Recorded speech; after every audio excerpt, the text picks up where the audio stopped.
a morte é nossa inimiga ou é nossa amiga?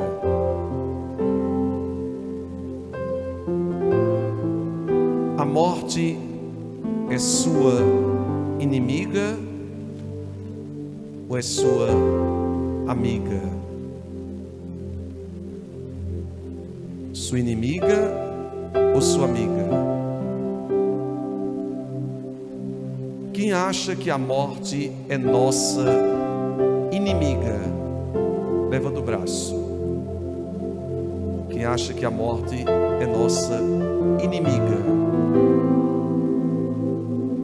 Quem acha que a morte é nossa amiga, levanta o braço.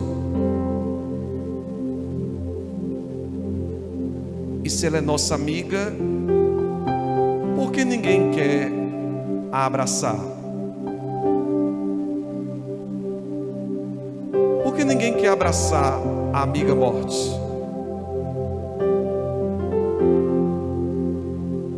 A morte, antes de Cristo, ela é nossa inimiga.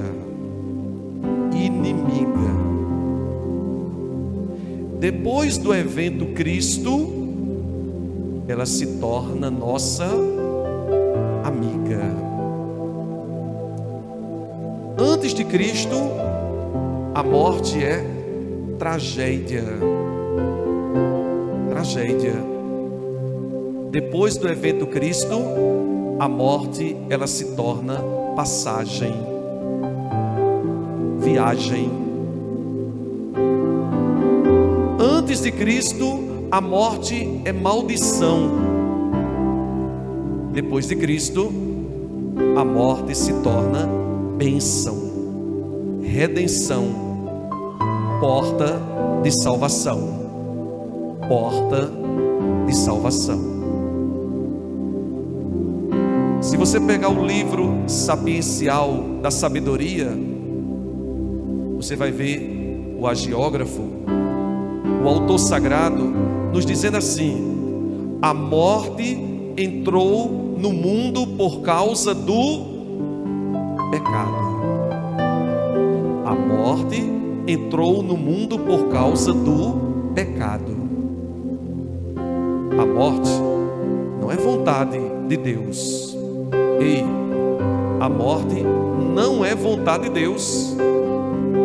A morte não estava inicialmente no querer de Deus, nos desígnios salvíficos de Deus. A morte é um acidente de percurso.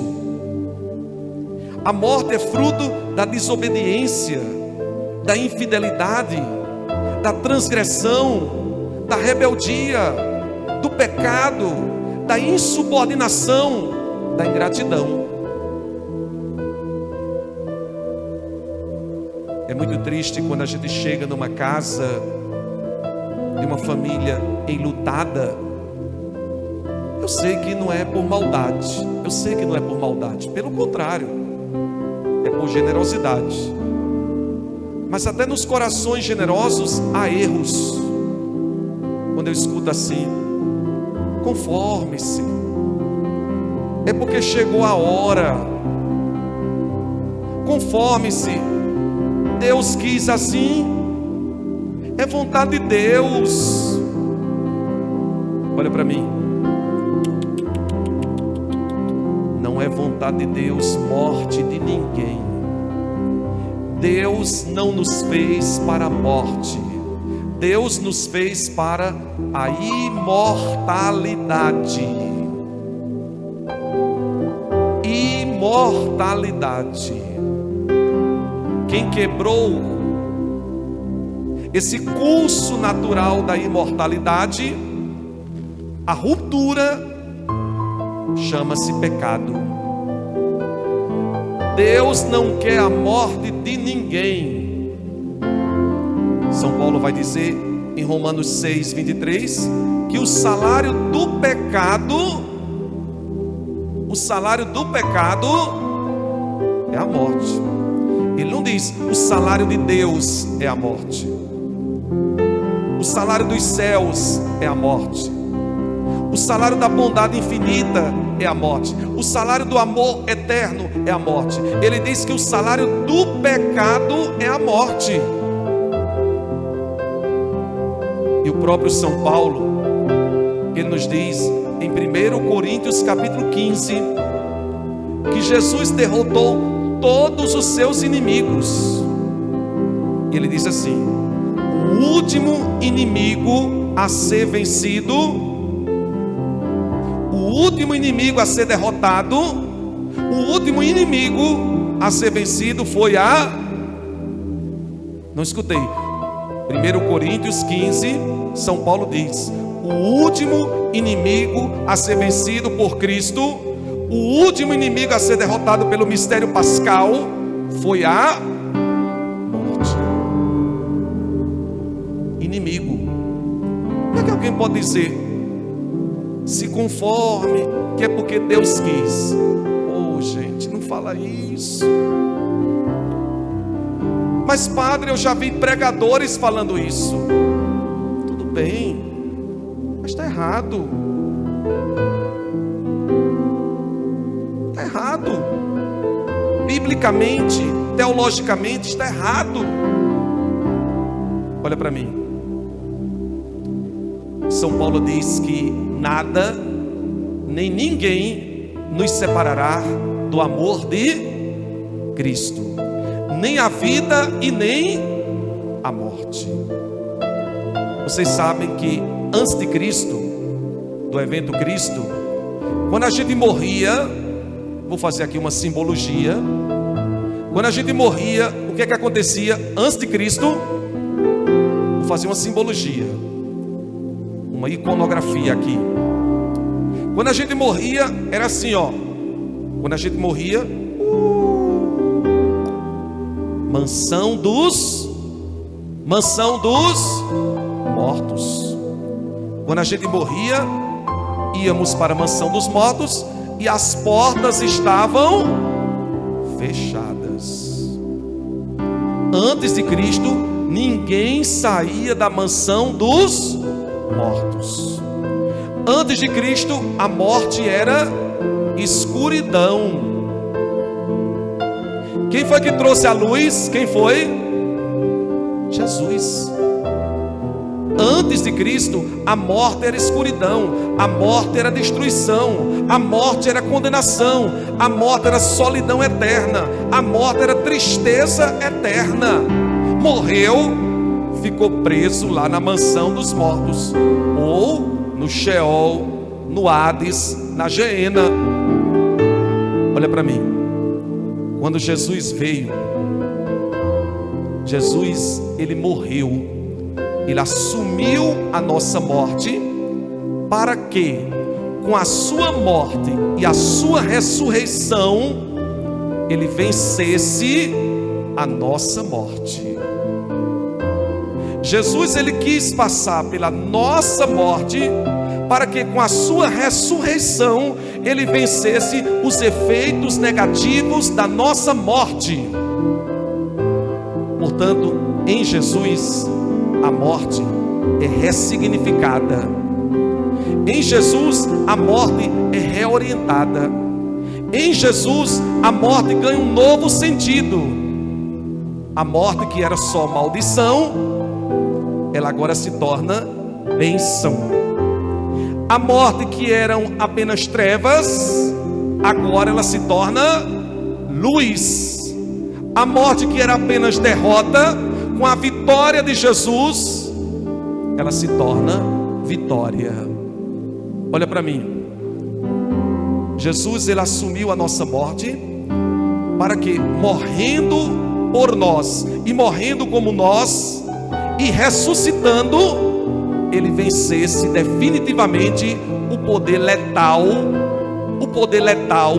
da morte.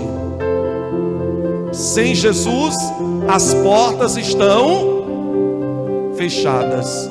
Quando Jesus morreu e ressuscitou, as portas foram abertas. Amém, igreja? Sem Jesus as portas estão fechadas. Quando Jesus morreu, assumiu a nossa morte, morreu como nós e venceu a morte na sua ressurreição, triunfou sobre a morte, as portas foram, por favor, sem Jesus, portas, não estou escutando, sem Jesus, portas, com Jesus e em Jesus, portas, as portas da mansão dos mortos foram abertas, e as portas do reino dos céus, quando Jesus morreu, ressuscitou, venceu e subiu aos céus, as portas do reino dos céus, elas foram abertas. Olha para mim. Por isso que a primeira coisa que você precisa fazer quando você se acorda, abra as janelas e as portas de sua casa. É muito triste quando a gente chega numa casa, estão as portas e as janelas fechadas. É muito triste quando a gente chega numa capela, seja urbana, seja rural, estão as portas e a capela, as portas e a janela daquela capela fechadas, escancarem. Depois que Jesus venceu a mansão dos mortos, Jesus triunfou sobre a morte, Jesus abriu as portas da mansão dos mortos e abriu as portas da eternidade. As portas da vida eterna, as portas da felicidade eterna, agora estão como? Abertas. Vai, abre-as, vai, abre-as agora. As portas para mim e as portas para você, elas estão como? Abertas. Minha gente, a morte antes de Jesus era maldição. Depois que Jesus abriu a estrada para nós, depois que Jesus abriu o caminho para nós, depois que Jesus abriu as portas para nós, tanto as portas da mansão dos mortos, como as portas do reino dos céus, a morte já não é desgraça, a morte agora é uma graça de Deus. Amém, igreja? A morte já não é maldição, a morte agora já é uma bênção. A morte já não é fechamento eterno, a morte é o que? Uma abertura eterna. Por isso, preste bem atenção.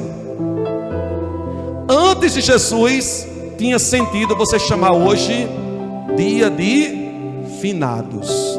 Antes de Jesus. Eu ainda escutei muita gente hoje dizendo dia de finados. Dia de finados. Meu Deus, isso é uma visão pré-cristã. Pré-cristã. Pelo amor de Deus, finado, fim. Antes de Jesus está certo. Antes de Jesus, quando a pessoa morria, aí podia dizer: agora 7 palmos debaixo da terra. Está certo. Antes de Jesus está certo. Depois de Jesus, não.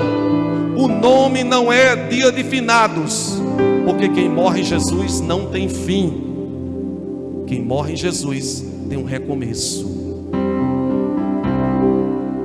Quem está em Jesus não está morto, mas tem uma vida nova, transfigurada e ressuscitada.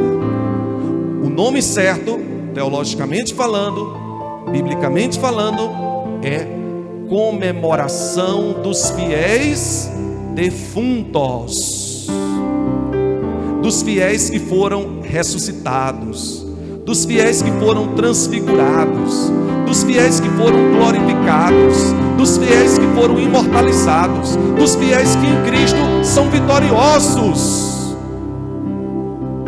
Os nossos entes queridos não são derrotados e não estão derrotados, mas eles estão vitoriosos, abençoados, iluminados para sempre. Amém, igreja? Vou repetir: nossos entes queridos em Cristo não estão derrotados, mas eles estão vitoriosos, abençoados e iluminados para sempre. Amém, igreja? É por isso que São Paulo agora pode dizer: como Jesus assumiu a nossa morte, morreu em nosso lugar, e com a sua morte e a sua ressurreição, Ele matou os efeitos mortíferos, Ele matou os efeitos negativos e destruidores da morte.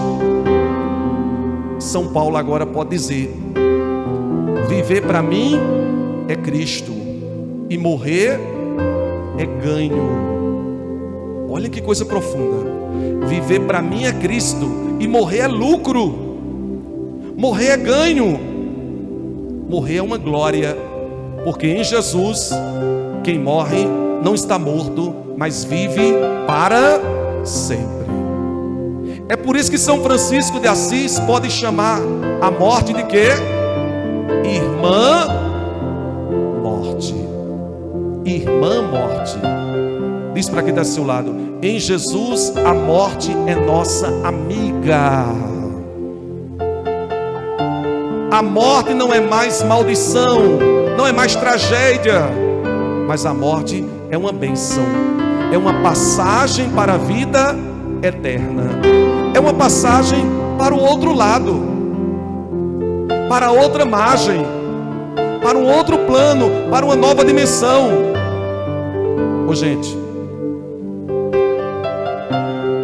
todos aqueles símbolos tenebrosos da morte, todos aqueles símbolos macabros da morte, assustadores da morte, já foram vencidos pela ressurreição de Jesus.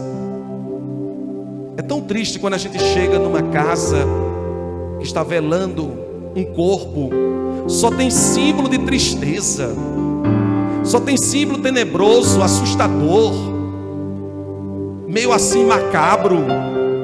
Não, o seu ente querido não está mais 7 palmos debaixo da terra. O seu ente querido agora está no céu.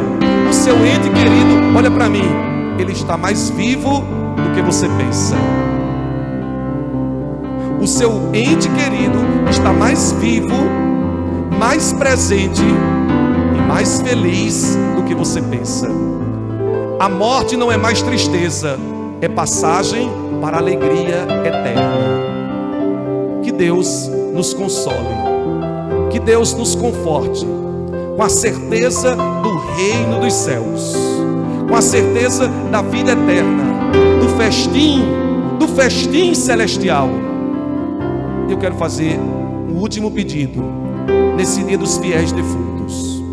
Por favor, deixem nossos entes queridos descansar em paz. A vida dos justos está nas mãos de Deus. Aos olhos dos insensatos, eles parecem estar mortos, mas eles estão em paz. Deixem os nossos entes queridos descansarem em paz. Quando você se desespera, quando você fica indignado, quando você se revolta, quando você murmura, quando você blasfema, você prejudica, você tira a paz dos seus entes queridos. Por favor, não roubem a paz dos nossos entes queridos. Deixem-nos em paz, que eles sejam iluminados, glorificados, felizes e vitoriosos em Cristo Jesus. Nada de desespero, nada de indignação, nada de blasfêmia, nada de revolta, nada de murmuração, nada de xingamento contra o Deus da vida, porque a morte não é plano de Deus, mas Deus é tão bom que mandou o seu Filho para matar o poder da morte. A morte já não tem poder sobre Cristo e não tem poder sobre os que creem em Cristo, sobre os que acreditam em Cristo, sobre os que confiam em Cristo e sobre os que morrem em Cristo Jesus. O autor sagrado da carta aos Hebreus, ele diz assim: Jesus veio para libertar aqueles que estavam presos ao medo da morte. Vocês acreditam que 2000 anos do evento de Jesus, ainda tem gente que tem medo da morte? Não entendo como é isso não. Como é que uma pessoa está em Cristo, vida nova, vida cristificada, vida iluminada, vida abençoada, vida ressuscitada, vida ressignificada, e tem medo da morte? As únicas coisas que eu não gosto são esses símbolos tenebrosos da morte. Quando a gente chega e vê muita coisa assim, e vê muita gente. Um dia desse eu fui fazer uma encomendação de um corpo, a mulher pulou em cima do caixão e gritou, eu gritou. Aí eu disse: a senhora quer ir também? Ela disse: não, padre. Quando eu perguntei: a senhora quer ir também? Ela disse: não. Isso é terrível, isso é terrível. Nós precisamos renovar a nossa fé. Que Deus renove a nossa fé, que Deus console o nosso coração, e que Deus dê a luz e a paz definitivas para os nossos entes queridos. Que eles sejam felizes e que um dia nós nos encontremos com eles no céu, onde glorificaremos, vamos bendizer, adorar, glorificar e exaltar o nome do Deus que vive, reina e impera para sempre. Que eles descansem em paz e que os nossos corações sejam consolados, confortados e revigorados na fé do Deus vivo, verdadeiro, vitorioso e poderoso, que reina e domina para sempre. Amém. Que Deus abençoe todos nós e que os nossos entes queridos descansem em paz.